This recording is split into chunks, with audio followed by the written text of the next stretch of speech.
Moi, il y a un truc que je comprends pas. Hier, j'ai regardé Chronique criminelle et il y avait l'histoire de Jubilard. Jubilard qui a été condamné récemment. Et j'ai vu qu'après, ils ont dit que les avocats, c'était des ténors du barreau toulousain.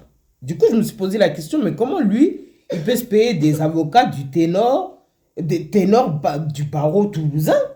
Il n'a pas les moyens. Donc, je suis partie chercher un petit peu. J'ai vu qu'il y avait un article qui disait que les avocats de Cédric Jubilard étaient payés par l'aide juridictionnelle, c'est-à-dire à 100% parce qu'il n'a pas de ressources. Et ces avocats, ce sont des avocats réputés.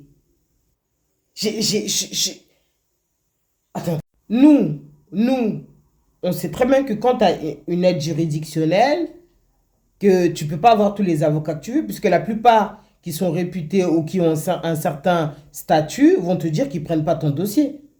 Eux, ils veulent que tu les payes. Les avocats, en plus, c'est coûteux.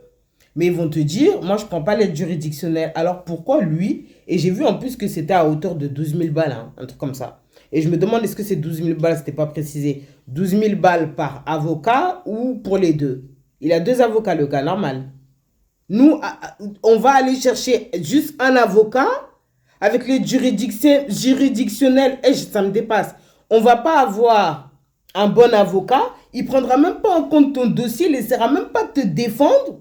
Il fera le strict minimum. On se sait ici, là. On connaît les avocats avec l'aide juridictionnelle. Et en plus, j'ai lu aussi qu'ils étaient payés après le verdict. Donc, il y en a.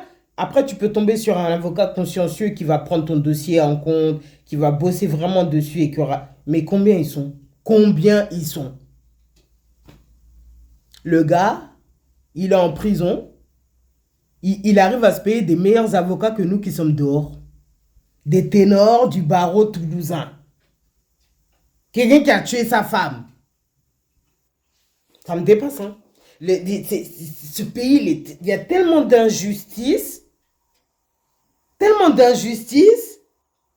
Non, j'ai pas de mots, quoi. Je vous jure, j'ai regardé, je me suis dit, et la question s'est posée, hein. Beaucoup se sont posé la question, comment il a fait pour se payer ses avocats? Bah, sachez que c'est l'État. Et après, je me suis demandé pour eux, pour les avocats là, quel intérêt pour eux de représenter Jubilat, sachant qu'ils ne seront pas payés comme ils le devraient. Et en plus, après la décision de justice. Si nous, demain, on a besoin des ténors du barreau toulousain, est-ce qu'on aura la même opportunité?